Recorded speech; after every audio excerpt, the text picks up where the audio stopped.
Salut tout le monde, moi c'est Andreas et je vous souhaite la bienvenue sur ce nouveau numéro de Total DC.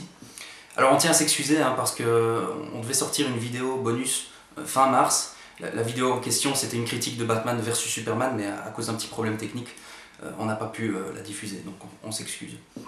Alors mais si vous voulez connaître mon avis sur le film, eh bien, je l'ai adoré tout simplement. Et un de mes passages préférés c'est la scène d'apparition de Wonder Woman dont on va parler aujourd'hui.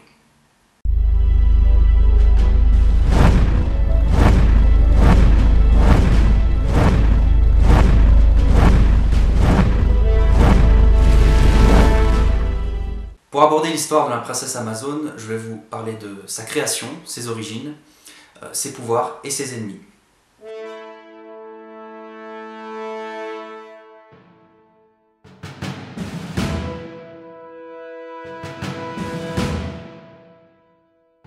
Alors que Superman et Batman explosent les records sur le marché des comics au début des années 40, un psychologue féministe nommé William Moulton Marston se demande pourquoi les super-héros doivent toujours être des hommes. Il propose alors au patron de DC Comics une super-héroïne en leur expliquant qu'elle serait un symbole et un exemple pour la femme moderne. DC Comics accepte alors le projet et Wonder Woman apparaît pour la première fois dans le numéro 8 de All Star Comics à la fin de l'année 1941. En 1942, elle obtient comme Batman et Superman sa propre série. Le créateur de Wonder Woman désire en faire un modèle pour les jeunes filles, mais la super-héroïne aura pourtant beaucoup de succès auprès des hommes et en particulier les soldats américains. Et bien que le côté femme forte ait été mis en avant, Wonder Woman se retrouve très souvent dans des situations où elle est attachée. Et cela a bien sûr fait l'objet de controverses, mais ce ne fut finalement rien de très grave. Venons-en maintenant aux origines du personnage. Diana est la princesse des Amazones de Paradise Island, ou plus récemment Themyscira, une île bâtie loin de la folie des hommes. Alors, contrairement aux autres Amazones, Diana n'est pas née, mais elle a été sculptée à partir d'un bloc d'argile par sa mère Hippolyte et amenée à la vie par les dieux olympiens.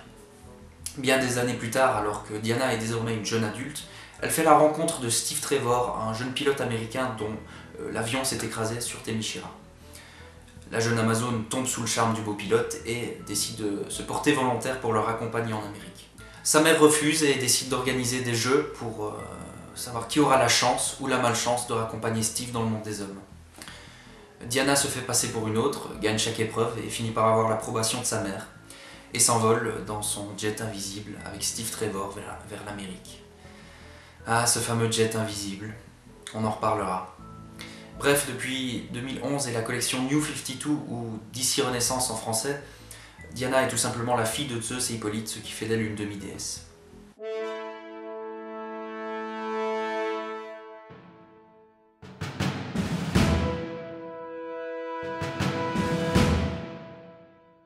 Des pouvoirs, Wonder Woman en a des tas. Elle possède la super force, l'invulnérabilité, la capacité de se régénérer, la super vitesse. C'est également une excellente combattante au corps à corps et bien sûr elle peut voler. Dès lors vous allez me demander, est-elle plus forte que Superman? Eh bien non. Est-elle aussi forte que lui? Non plus. Toutefois Wonder Woman est bel et bien le personnage féminin le plus puissant de l'univers DC Comics, mais cela ne veut pas dire qu'elle ne peut pas s'en prendre aux hommes évidemment. Elle s'est déjà confrontée à l'homme d'acier et a su vaincre le Chevalier Noir. Outre ses pouvoirs, Wonder Woman possède un bel arsenal. Son arme la plus iconique est le lasso de vérité, qui lui permet d'obtenir la vérité lorsque celui-ci est autour de n'importe qui. Elle se sert également d'une épée magique, d'un bouclier, d'un diadème lui servant de boomerang et de bracelets incassables forgés par Héphaïstos lui-même. Dans la version New 52, il est dit que lorsque ces bracelets sont enlevés, elle entre dans une rage incontrôlable. Il est aussi dit que ces bracelets en question lui permettent de contenir son trop grand pouvoir. Et enfin, vous l'attendez tous celui-ci, elle possède un jet invisible. Et bien parlons-en. Pourquoi en a-t-elle un? Eh bien tout simplement parce qu'à ses débuts, Wonder Woman ne pouvait pas voler. Elle devait donc se déplacer dans son jet invisible pour ne pas se faire repérer par les humains. Puisqu'après tout, Themyscira doit rester un endroit secret. Alors comme pour beaucoup de personnages des comics, certains pouvoirs n'ont été rajoutés que quelques années après. C'est d'ailleurs le cas de cette fameuse rage incontrôlable qui n'a été rajoutée qu'il y a quelques années.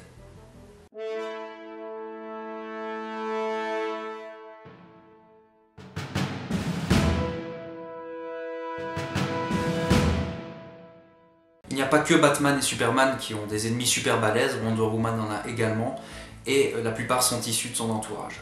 Pour commencer, sa pire ennemie se nomme Cheetah. C'est une ancienne archéologue qui a vendu son âme pour devenir immortelle et qui a reçu une apparence de guépard. Les griffes de Cheetah peuvent causer des dégâts monstrueux à Wonder Woman, ce qui fait donc d'elle une opposante très sérieuse. Nous avons ensuite Ares, le dieu de la guerre. Alors celui-ci aimerait instaurer le chaos dans le monde des mortels en provoquant des guerres dans tout le globe. Dans le New 52, il est le demi-frère de Wonder Woman.